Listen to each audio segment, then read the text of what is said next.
Hey, everybody. Thank you for joining us. This is always a special pleasure of mine, and should be of yours to be able to spend time with Simon Rosenberg.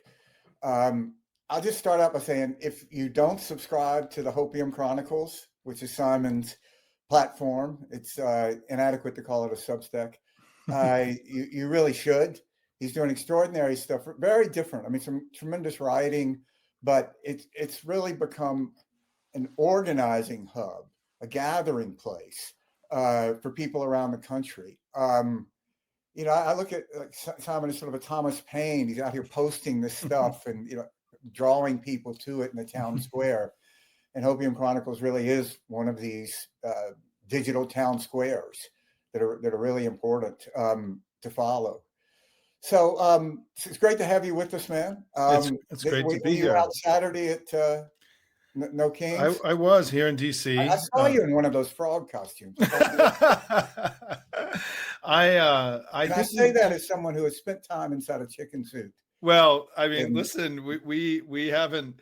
I don't know that you and I have ever talked about this, but I ran the Chicken George campaign against Bush. There you go. And that Carville and the campaign and George and the team allowed me to run that. So all those chickens that showed up, as you know, the president started in 1992. He talked to the chicken in New Jersey, and the next day he conceded.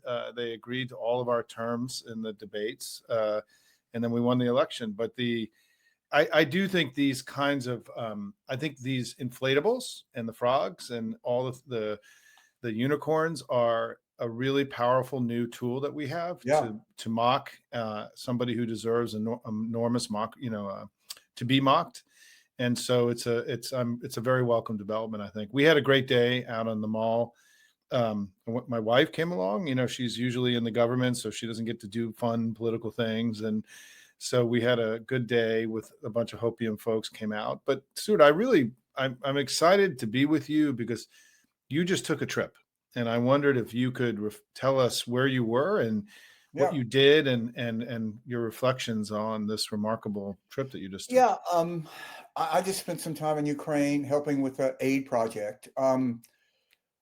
This particular project focuses on non-lethal aid. It really sort of, it was created by some Americans and some Finns who literally drove down from Finland or flew over from America the day after the invasion and to see what they could do to help, and met at a hotel in Poland that was sort of a staging ground. And out of that has come this tremendous effort.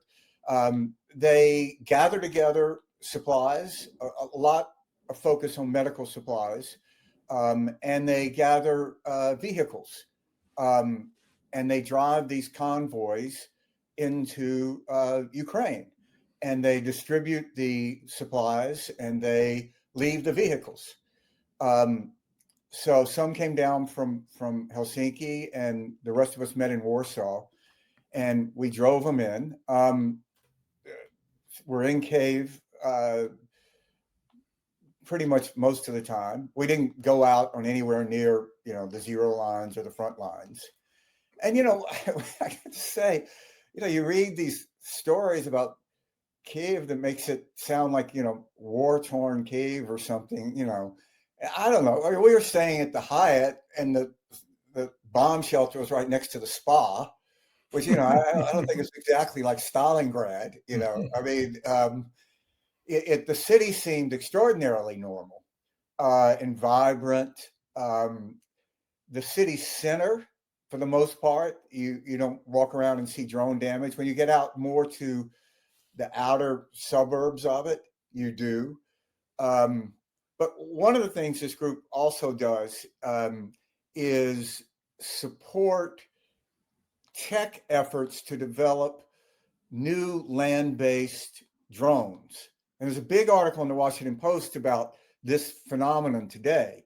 And it's really extraordinary. We visited this center that is doing this, and you see all these kids doing it who normally would be gamers, right? Who have left university, and they're inventing this. They're inventing a new form of, well, warfare, but what they're doing really is drones, less to carry explosives, and more to take supplies in, and a lot to help evacuate wounded and to take medical supplies in.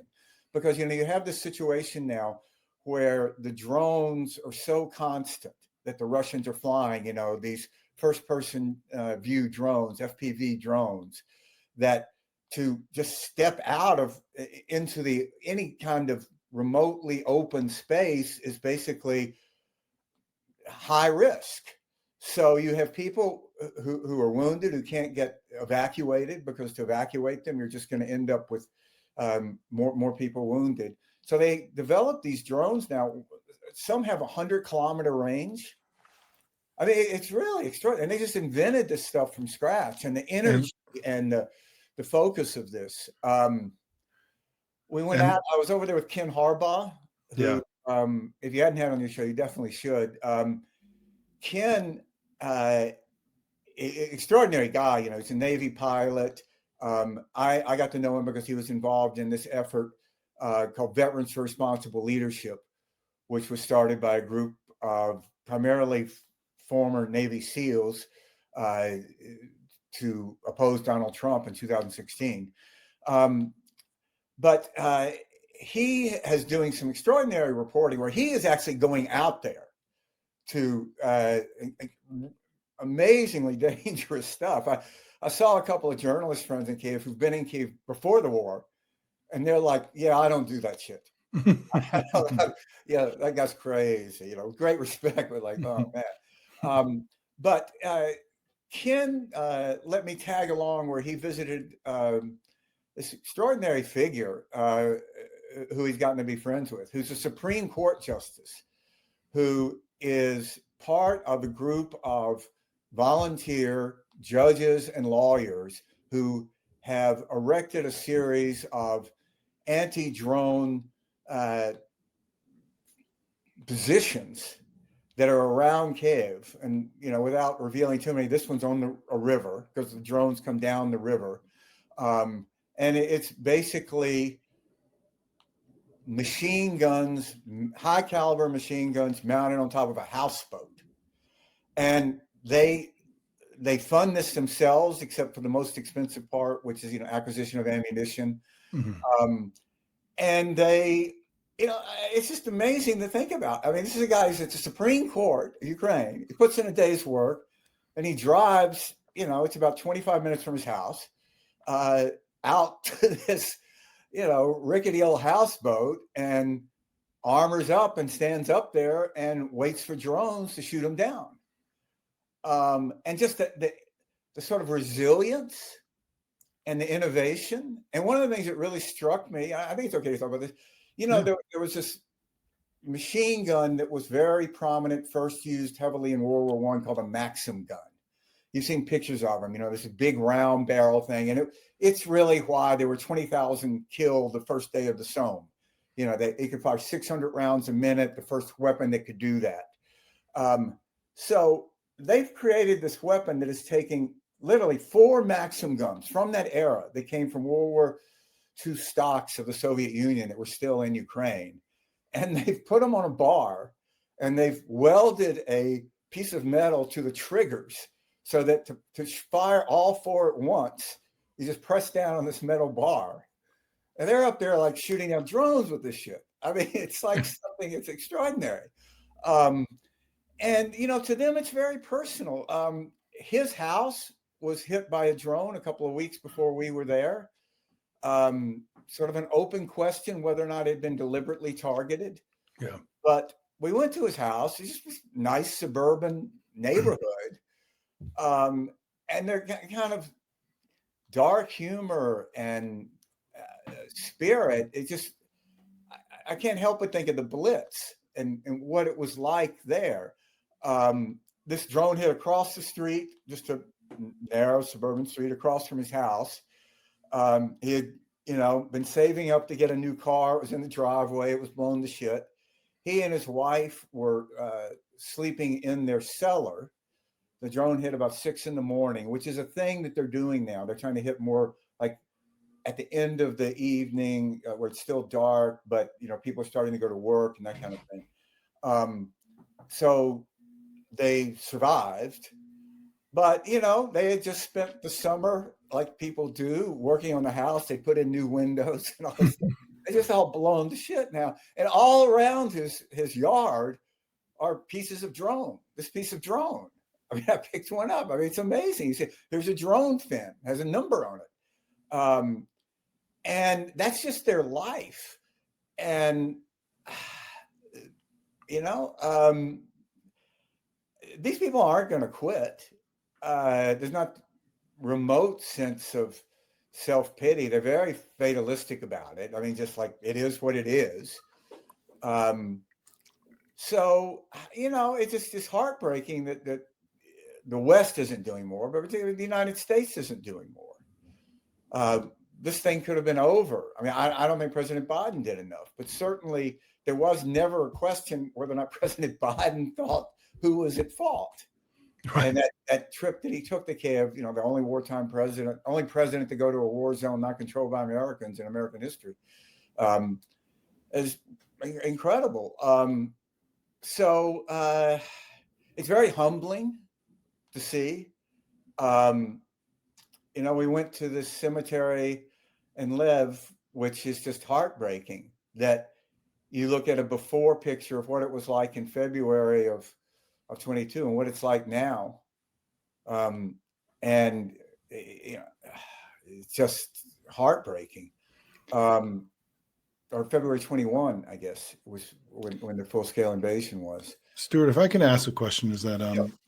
So I often talk at Hopium about how when there are moments that I get down or my faith is a little shaken in our collective project, I think about what it would be like to be in Ukraine and about what they're dealing with there, and I wonder if you can reflect a little bit more on that and how that the kind of counsel you can give all of us in the face of a not anywhere near as physically threatening, but something certainly as threatening to our constitutional order, to our way of life that we're seeing now, in terms of just the resilience that you saw, the grit, the determination, and how we can learn from that. Yeah, I think there's a toughness to the Ukrainian people. I mean, you meet people and they'll talk about how their great grandmother, hid from the Nazis, and how they're using some of these bomb shelters. They're the same bomb shelters they were, when the Nazis were attacking, literally.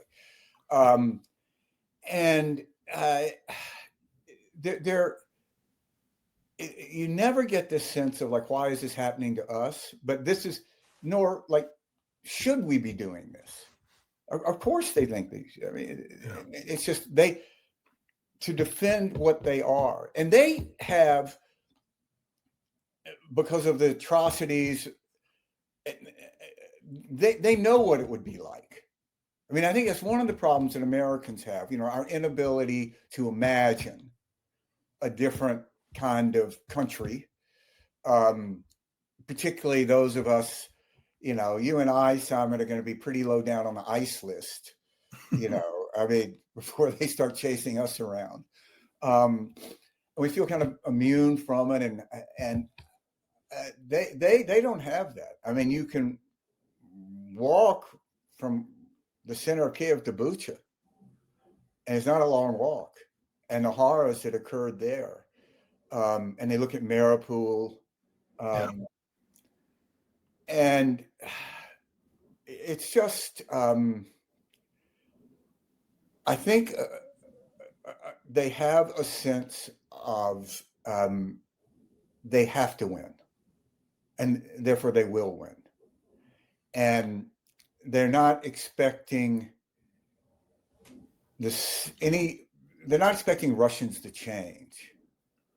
They're expecting to change Russians by making the choices unacceptable. And you meet these people that are just, they couldn't be more humble. But there was one of the vehicles we were taking in to Kiev was for a guy who had been in a drone unit, had been blown up, lost his leg, and wanted to use his, needed a vehicle so he could help now bring supplies to his old unit. And it's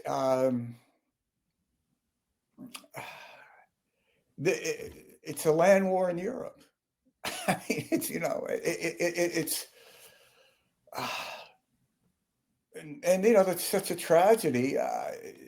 You know, you look at these numbers. I mean, since Donald Trump took office in this 7-month period, more European women and children have been killed in war since any time since 1945. And you look at these charts and the escalation of Putin, and the most recent example. Yeah. I mean, you know, I think the great underreported story of our time is the degree to which the Republican Party has been compromised by Russians. And this is on multiple levels. I mean, it goes back to the NRA was a perfect example of when they started to corrupt the money involved in it. But then when you have a person who is elected with Russian help, and that person, you cannot rise in the party if you even almost say that person's name in any way critical. I mean, for all the talk about Mitch McConnell, he's still not going to, he's never said Donald Trump's name in public in anything but a flattering sense. And I look at people I've helped elect, I've known forever, John Thune, Roger Wicker. I mean, these are people who they have spent a lot of their lives helping build NATO, helping oppose, well, first the Soviet Union, then an expansive Russian Federation. And yet, here's Roger Wicker, chairman of the Armed Services Committee, a position he's wanted to have all his life. I mean, we were pages in Washington. And he ushers in Pete Hegseth. And it's just what that, so that you're compromised because your leader of your party who you will not cross is compromised, therefore you're compromised. And it's unlike anything we've ever experienced. It's as if it's, you know, 1940 and Churchill's party is, well, there wasn't pro-German element of strong anti-Semitic element, but it was opposed by Churchill and his party. So I don't know. You know, I hope Europe can do more. I think it is going to do more. But you see a lot, you see Americans over there, and, you know, it's not unusual to run across somebody. I was, you know, one of the leaders of this group that I was with was a guy, one of these guys in his early 30s who had been successful in early internet stuff, had made some money, had moved to Aspen and intended to spend the next decade of his life skiing. And, you know, went for a last run toward the end of February 21, got on a plane, and has been in Ukraine since then. Wow. And doesn't expect, you know, he's not looking for any, like, you know, attaboys. It's just like, yeah, this is what you should do. And I think, Stuart, you know, one of the things that I've been thinking about a lot in the last few days is that, you know, the administration has come up with, the regime has come up with this, what I think is an elaborate ruse to cover up their effort to give Europe over to Putin. And it's this idea that we're now shifting away from our focus on Asia and Europe and Russia and countering Russia and China. And now we've identified this new threat. I mean, this feels very Orwellian, right? That we now have a new threat, which is the cartels in our hemisphere. And we're seeing now the escalation of this. Trump is now picking a second country to confront, Colombia, which has, by the way, as you're very well aware, has been the security anchor of has been our greatest ally in South America and the sort of the foundation of our entire security posture in the hemisphere. Trump is now openly attacking their leader.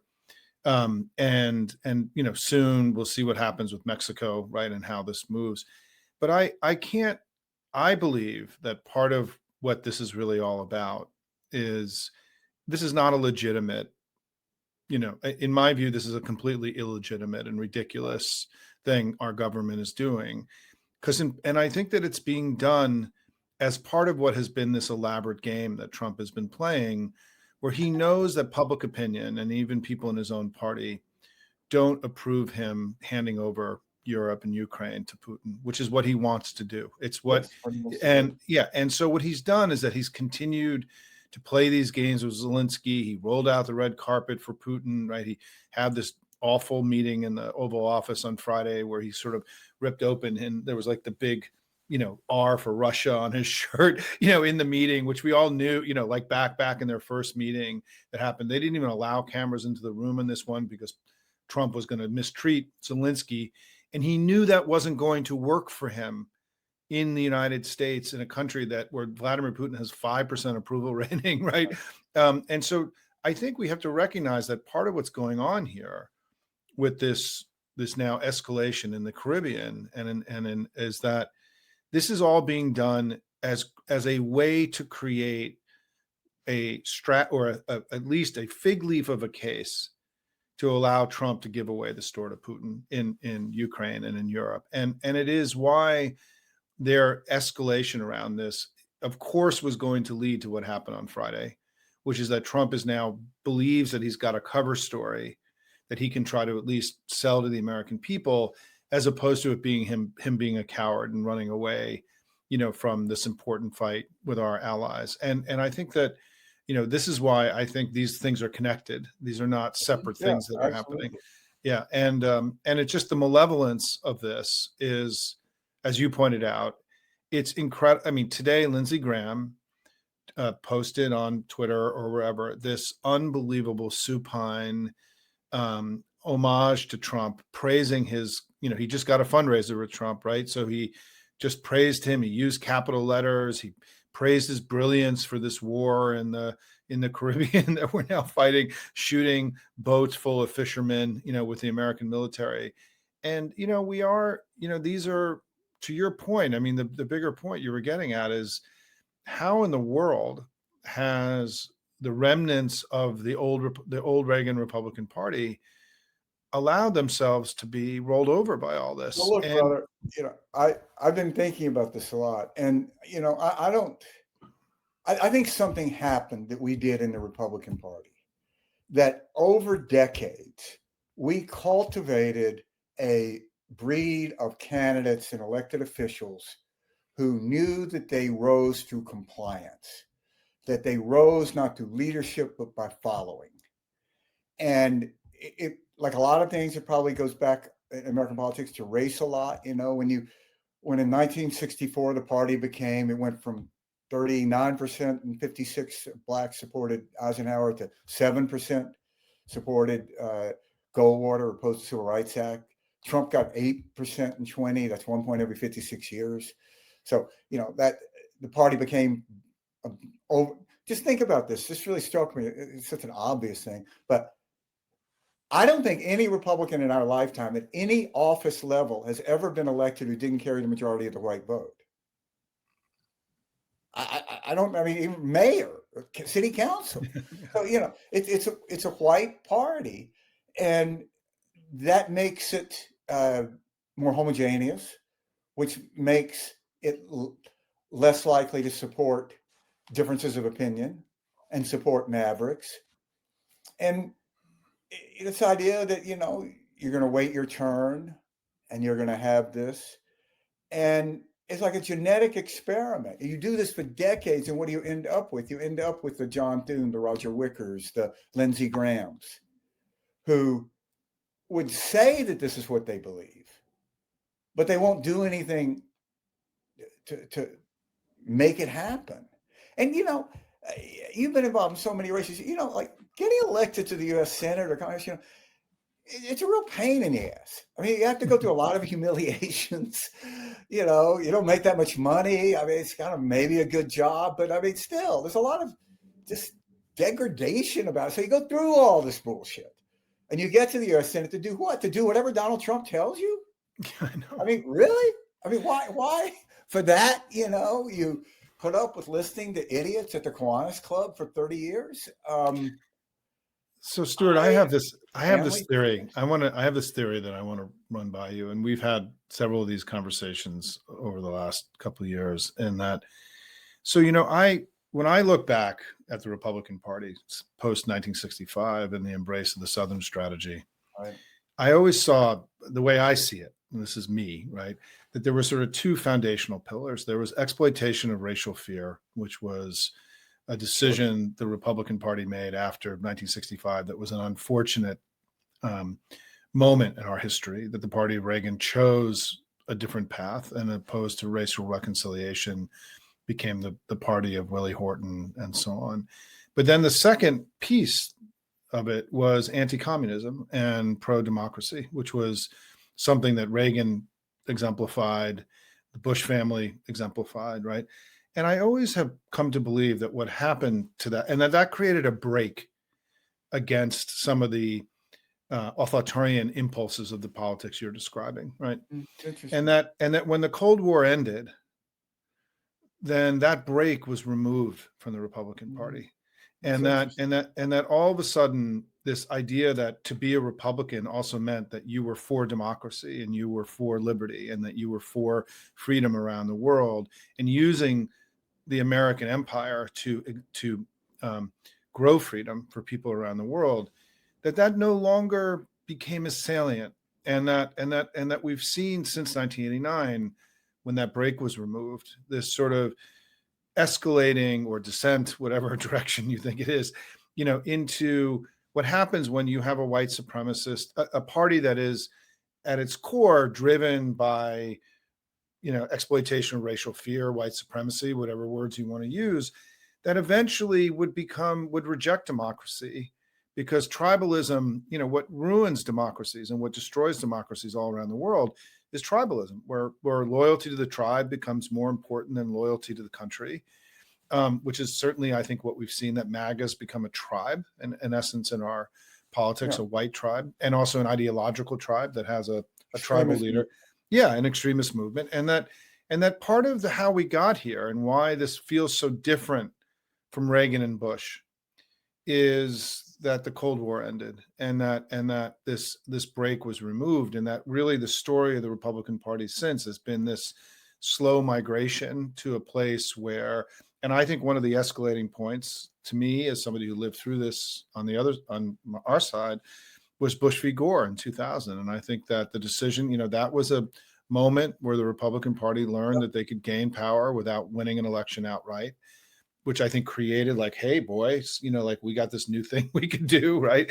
And it began sort of this, and we've got 3 of the 9 Supreme Court justices now were lawyers for Bush during Bush v. Gore in 2000. And so where we are now is that this is almost, in my view, a logical extension of, sort of the evolution of the modern Republican Party over the last 60 years. And I think the challenge that we now have, right, and is domestically is how, and I think here's the good news, Stuart. Just, you've been gone, and just in the last few weeks, a quick update, and then I'll turn it back to you, is that I do think that Trump is getting more and more distant from the American people. That I think that 55% of the country is basically unavailable to him now. He's struggling to build support even among his own voters for his major policy initiatives. I mean, I think one of my favorite stats is that in most of the polling now, the number of people who believe that Democrats are at fault for the shutdown is in the low 30s, right? Meaning that, 2/3 of the country aren't buying the argument he's making about the most fundamental thing that's happening in our politics right now. And that as his powers ebb, I think that he is resorting to, and as he grows more scared, and as he feels that the country is turning on him, and that the economy isn't working, and the healthcare system is going to get worse. I mean, they're not fools, right? They understand that the things they put in motion are far more likely to make things worse for everybody, regardless of what they say in public, by the way, but that's going to make things worse for everybody. He's deeply aware that his selling out of the country to Putin is wildly unpopular, because he's trying to cover it up all the time and create smokescreens. And I think that, what they've decided is that, and I love your reaction to this, is that I think they have 2 basic responses now available to them. One is course correction, which is what you do in a democracy when your government isn't working. You course correct, you do things that will actually help people and hopefully restore your popularity, or you do what they've chosen to do, it appears, which is that they're going to do everything they can to make democracy not happen anymore and to keep them in power indefinitely. And it certainly seems that he is constantly pushing and pushing to seeing how far he can get away, which is why we still have, I think, a muscle that we haven't in our evolution as a movement. And we had a great weekend. And we've seen Hakeem Jeffries and Chuck Schumer fighting in a much higher gear in recent weeks. It's been very encouraging. But I still think we are not contesting him directly enough on his assault on democracy. I think that we're contesting him well on the economic issues and on healthcare, but in the basket issues about our rights and freedoms I think we have to develop a bigger muscle here in the coming weeks. And we'd just love your thoughts about it. I wrote a piece for Lincoln Square this weekend that talked about state militias. And, it was a subject that was of great interest to the founding fathers. It's mentioned 6 times in the Constitution, most famously in the bit that's quoted about used to justify the Second Amendment, or to justify guns, the Second Amendment. But, just to sort of step back from this, National Guards were started. There was always back around before World War I, but there was always a given that National Guards were both state and federal. And in 1940, when you go back and look at the history of this, all of the National Guards are federalized because they needed, heading into a war, they needed, everybody they could get. And at that time, passed a series of laws that were state defense forces, they were called, SDFs. And now about 25 states have those. They're pretty much dormant. There is a California Guard, there is a New York Guard, but they are explicitly by statute not only directed by the states. It cannot be directed by the federal government because it was created as seen that if you give the federal government a chance to get any soldiers they want, they're going to get these. And the governors could use this force for various things. And if my advice, I wrote this in a piece, to a Newsom, Pritzker, there's the legal framework to do this in Illinois. They don't have one now, but you could have it tomorrow. I would stand up serious state militias. And what does that mean? Well, we don't know, but we do know that Donald Trump only responds to strength. And he clearly wants to invoke the Insurrection Act. He clearly wants to be able to give the military no obligation but to obey make an order legal so they have to follow it, whatever he says against American citizens. And if I was a governor in a blue state that had this, I would a lot rather be sitting there on top of a 20,000 state force and having this discussion than not having this discussion. And I think, one of the things that is a hallmark of the Trump too is to use these obscure laws that aren't intended for the purposes that they're being invoked. So if nothing else, you should send a signal to the Stephen Millers and the Donald Trumps and all these idiots. Yeah, well, you're going to fuck around with that. We can do it too. But look, when I went down to Austin in 1999, there was an ongoing discussion about what should the Republican Party be for. And I think your point is a very, very smart one and aren't talked about a lot. I think there's a very good case to be made. What were the pillars of the Republican Party in the 80s, 90s, 70s, arguably go back to the 60s even? Crime, welfare, taxes, strong on the Soviet Union. So let's look at this. In 1990s, crime plummeted. Taxes went down from where they were in the 60s. As someone who did a lot of debate prep in 2000, one of the most pressing issues discussed in the debates was not terrorism, but what to do with the surplus. that Democrats created. If you go back and you read these transcripts, it's like something, from another, like a Star Wars episode, that you're debating what the Federation should do. Like, really, in 2000, we had a national discussion about what to do with the Democrat-created surplus, and we won the Cold War. Yeah. And it was okay. So what do we do now? And that really was what the makings of compassionate conservatism was supposed to be about. Yeah.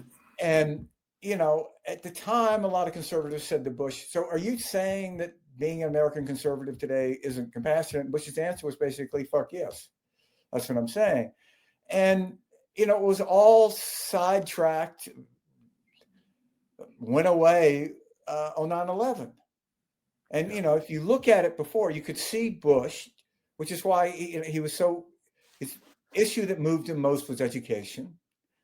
His major piece of legislation pre 9/11 was No Child Left Behind. And you can debate the merits. I really don't know enough about education policy to know if it's a good idea or not. But there is that famous picture of him signing it with Ted Kennedy over his right shoulder, which would be like submitted in a war crimes tribunal. Like we have, in front of The Hague, with J.D. Vance. Or in Budapest. Budapest. And, when we struggle with this in the Romney campaign. And, you go back and you look at what Romney said on Russia, it's extraordinarily prescient, which is really sort of fascinating. Because, I can say, as somebody who was in those rooms, there was no polling that said, say this about Russia. Nobody cared. And we were heavily criticized by our campaign. By the campaign and by the establishment press. But the story that isn't really told is we're also heavily criticized by the Republican Party. They just kept their mouths shut about it publicly. But we got a lot of phone calls like, "What the fuck are you doing? It should be China." Like, no, what is this about Russia? Shut up. And it is interesting that it was Romney just felt about it passionately, and it turns out he was right. But the stuff that we were talking about, smaller government jobs, things like, it really didn't. There was always this element of the Republican Party that they didn't care, and you could tell if you went out and you talked about, Mexicans as rapists and all of this stuff. Yeah, they would. And what I would have bet, though, in 12, that the degree to which you did that and attracted those voters, you would lose more in college-educated voters. Yeah. And that was happening right up to the Comey letter. But I think that there is no intellectual framework to the party now. If you held a gun to my head and said, "What does it mean to be American conservative?" I'd say, just shoot. Fuck if I know. You can ask Elizabeth Warren what a theory of government is. She has one. You can argue with it. She'll defend it beautifully. You may think she's a little crazy, but she has a theory. You can't ask, no current Republican office holder with any credibility backed up by their actions can answer that question of what does it mean to be American conservatism. And what is it? We're the pro-Putin party? We're the pro- Well, and even take what Mike Johnson has done in the last few weeks. I think that I don't think, we are still, look, we are operating at a higher level of the information game than we were 2-3 months ago. There's no question about it. But even just and I know that Sam is going to be yelling at us to wrap up soon, so I'll try to land the plane here. But I'm kind of getting obsessed with this idea that the reason there's a government shutdown, and this is not well understood in the public, is because by September 30th, by law, the Republicans were required to pass a budget for the new fiscal year that began on October 1st. And they didn't pass a budget. They not only didn't pass a budget, there is no process to create a budget. There is no budget for us to. It's not a governing party. It's not a governing party. And I think that, Mike Johnson's public line is, we did our job. I sent everybody home because they have important work to do at home. There's no budget, right? Just on this sort of really basic thing, the idea that he thinks he's done his job, when there is no actual budget. where the negotiation, even if they get rid of the filibuster on the budget, I think they're going to have a really hard time getting to a majority vote in the House and the Senate on the tariffs, on the cuts to healthcare, on the electricity cost increases, on the roiding up of ICE. All you need is one person to be against any one of those things in order for them to lose majority control of both chambers. And look, what's happening now is the Alex Jones nightmare of what Democrats were going to do. Right. It was going to be black helicopters. Well, we have black helicopters landing on top of buildings in Chicago where they go in and they zip tie babies. We have a surveillance state that is being funded at tremendous. We have masked men. This is exactly what Alex Jones said was going to happen. The Democrats are going to do. We have an army of masked men disappearing American citizens. We are allied with Russia. And, on the economic front, the entire party is trying to go insane over a guy running for mayor of New York is talking about 5 maybe city-owned grocery stores, and they're nationalizing Intel? Intel? Really? And by the way, they're making all the economic data disappear, right? I mean, that was the other kind of incredible trick of the shutdown, right? That they just vaporized all the public economic data that companies and governments all around the world use to figure out what's going on. It shows the party it never believed in anything. And, I just go back. This would not have happened in the Democratic Party. I go back. If John Kerry, close election 2004, John Kerry had said, I didn't lose, the Democratic Party would have taken his fucking head off. Right. They would have said, you're insane, dude. What are you, the New York Times would have editorialized against him. Like, this is the worst moment, in John Kerry's career. It's a disgrace to the country. Shut up, go home. Right. Shane Goldmacher would have written a piece attacking the Democrats for being weak, because he does that every 2 weeks in the New York Times. He has the upper right-hand corner just to shit and trash the Democrats every few weeks. The Republican Party was like, yeah, okay, we know you lost, but what the fuck? We'll go along with it. And Fox, Newsmax, yeah, sure. Yeah, we obviously know it's alive, which they, pay close to $1 billion and, atone for that. So Stuart, can I make a challenge to you before we go? Is that I watched Zelensky on Friday. They didn't even give him a place to do his press statement. That was nor greeted him when he got off the plane. Yeah, nor greeted him, they sort of threw him out the back door and let him talk to, there was no image of the White House behind him. They sort of threw him in the alley and let him do his thing. And I think we need to talk together, those of us, Midas Touch and you guys and others, about doing more to open up on Trump for what he's attempting to do now. I mean, I think on Friday Trump had sort of decided, I think because he believed he had somehow created peace in the Middle East in his delusion and his insanity, right? How's that working out? Yeah, right. How's it? Right. It's already blowing up because, of course, it was great that Bibi Netanyahu, within 24 hours of the peace deal being announced, said they weren't going to stop their military operations in Gaza. But we need to do more here, and I think that the way in for us now to draw greater attention to all this, I think, is these bombings in the Caribbean, which are not, in my view, really about drug cartels or Venezuela. It's really about Russia. Oceana.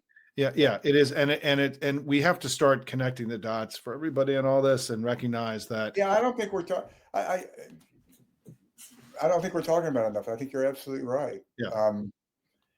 And look.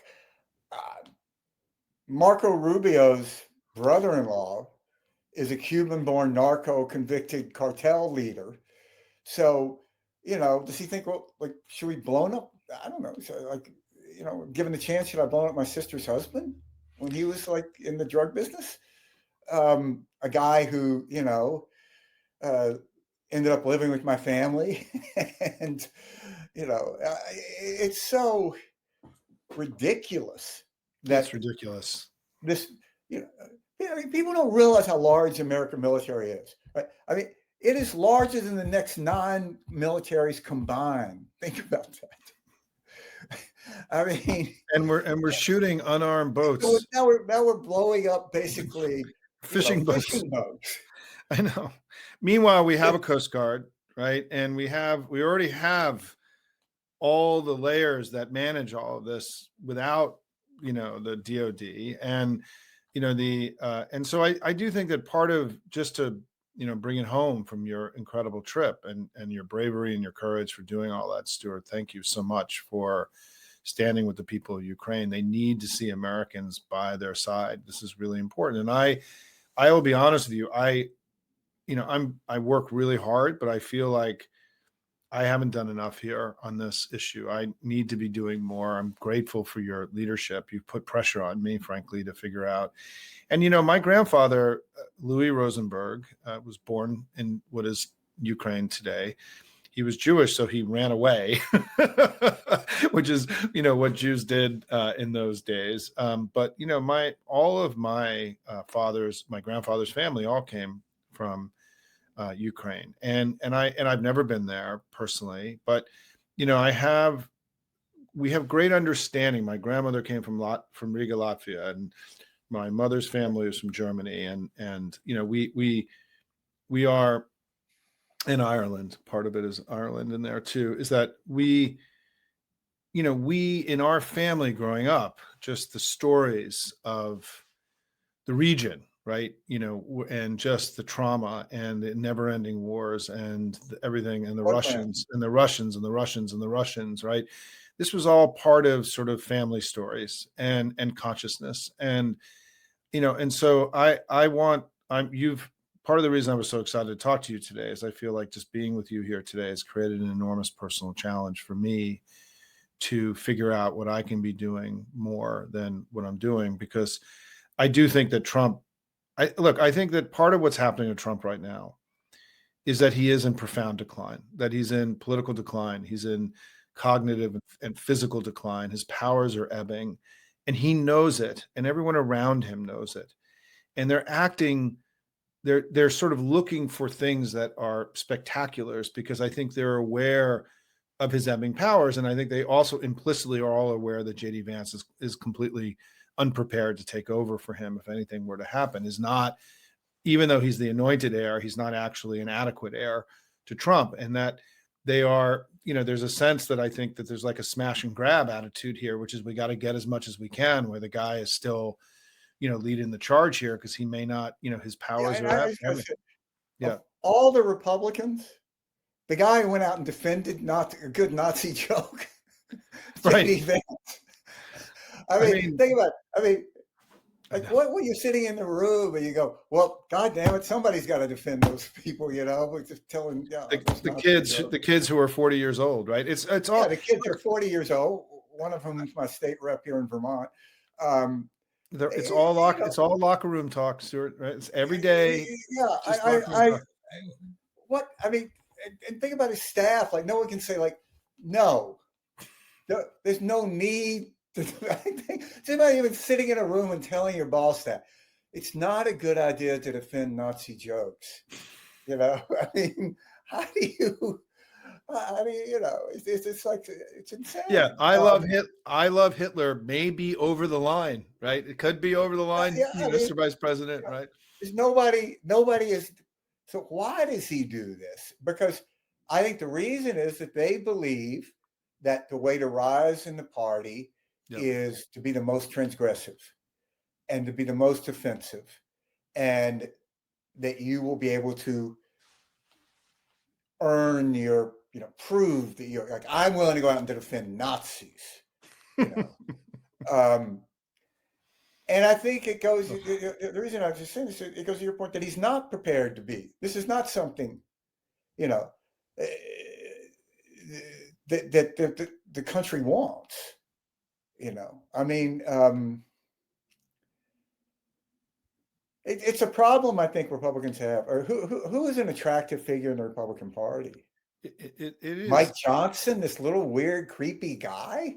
Oh, who has been, I mean, whose performance, public performance in the last couple of weeks has been something out of like Monty Python, right? Like it has been, it's been unbelievable. No, I agree with you. I mean, look, I think that, and just so Sam doesn't kill both of us here in a minute, is that I do think that there is this sense, I really believe it's like a smash and grab, right? That they are going to take as much as they possibly can, because they know their leaders, his powers are ebbing. They know that he's physically unwell. They know he's, there are days they can't really send him out in public because he says such insane things. He has disappeared from public view twice in the last 2 months with no explanation for an extended period of time. It's kind of like something out of Mao, right? Like that we used to read about as when we were younger people. And I think that this idea that his powers are ebbing, and that they are aware that sort of this ride they're on could come to an end, or at least could get much more difficult, is, I think, driving a lot of what's happening right now, right? Which is that they're escalating, they want to crush us. They made a decision, right? They could have course corrected, gotten rid of the tariffs, put the funding back for the ACA, right? But instead, their decision that they've made internally is they're going to crush us. I mean, that is really, there's going to be a crackdown on us, and they're trying to figure out, right, how to do this and get away with it. They're prodding and pushing and seeing what they can do. And I think they're all waiting just for Trump to give the order, right, to really come after us. But look, they've now indicted Letitia James and James Comey and now John Bolton, right? And it's just, I think the way that I always viewed Putin back in 2016, and the way that I've sort of come to understand authoritarians, is that they push and they push to see how much they can get away with and where the opposition is. And when we don't oppose, and when we're not forceful in our opposition, they see it as weakness, and then they keep going. And I think right now, where we've established very strong opposition to them is on healthcare, on the economy, on the shutdown. But we're leaving open. We have a flank open, in essence, right? Where we're not contesting this, and so what they're doing is they're escalating, because they see us by us not contesting. They are interpreting that as us as weakness. I couldn't agree. And I am baffled. Like when I was over in Ukraine, I was in this EzraCon podcast about this debate about whether or not it should be healthcare or it should be about, the larger destruction of democracy. And it's like, that's not how politics works. I know. It's not, I mean, back even in the day, when dinosaurs ruled the earth and we used to have like a jobs week. Remember that? That never worked. And we only had 3 fucking networks we had to deal with. But it was a sort of we would pretend it worked, but go over a couple of days and that was it. And you don't need one message. It doesn't, it's just, that's not. It's an immature understanding of how this works. And I go back, in 1992, we had,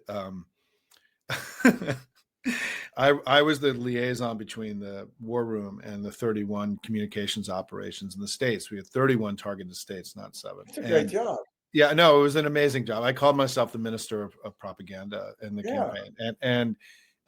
But one of the things that happened during the campaign was that there would be a jobs day, right? You're saying, and we would always tell everybody, if there's something else going on that day in your state that's a little bit more important, you can do that. And maybe get to the jobs thing like the end of the week, right? Like, but we unraveled that whole jobs day. That's why I'm just laughing, because I know, we strategically told them that they didn't actually, we did the wink and the nod, like, hey, if you are really busy tomorrow and you don't want to do jobs and you want to do an event with the governor on something that's actually more important, you can do that, right? Because it was always like an absurd echoing, right? Like there's a difference between amplification and that's effective and sort of performative amplification. It's a confusion about. I mean, it'd be one thing if you had them out there saying we're against jobs. Okay, that would be bad. Like, we think there's too many jobs. We need to cut some. All right, that might be bad, but you don't need to go out and have this stuff. I mean. Listen, brother, welcome back. Thank you for your incredible leadership. I want to, hopefully we can go out and get a drink or something, and I can hear more about stuff that you can't talk about in public. But you've challenged me today to figure out how the Hopium community, we're focused on winning these elections in November, but, in 15 days. But after that, we've got to lift our head up here, and because their fight is our fight, and we need to make listen, it. We I need would to just make say it that more clear. anybody who's thinking about taking some time and volunteering to go to Ukraine, this idea, I mean, Ann Applebaum gave a speech about this from Kiev, the idea that this is somehow a dangerous place and everything. A perfect example is one of the guys I was with was almost killed in an Uber driving to Dulles to get on the plane to come to Kiev. And he finally got to Kiev and it was safer. You shouldn't, it's one thing to go out there on the zero line, but you don't need to do that to help. It's completely safe. And everybody has an app that has the air raid sirens. And to my delight, I'll say at the end, when they announce the all clear of everyone, they say in this very Star Wars voice, "May the Force be with you," which sort of sums up this Ukrainian sort of sense. Well, that's going all across the country. Listen, as we started in the very beginning, right? Humor and mockery, and it's a requirement to get through all this, right? It's not an option. It's essential to keeping our sanity through these times. And I'm really grateful. I think that we still don't have a rallying cry as a movement. No Kings is, I think, sort of the closest we have. I think it's insufficient. It's good, but we're going to come up with something better. But we've started developing, I think, in the last few weeks, sort of a symbol of resistance, which are these inflatable animals and the frogs, which I think are actually really appropriate. I think this is really a hugely important development, because what are they going to do? They're going to start arresting the frogs, right? And putting, hog ties the frogs, right? Like, they know that if they touch these animals, that they will look like fools. And so this has become this really kind of important moment, in my view, about our continuing to find our way to elevate and to challenge them more effectively. And I think mockery is, going to become one of the most powerful tools that we have. And so, Stuart, thank you for all your continued staying in the game. And I'll say again, everybody out there, subscribe to Hopium Chronicles. It's very important. Okay, brother. Thanks, everybody. Thank you.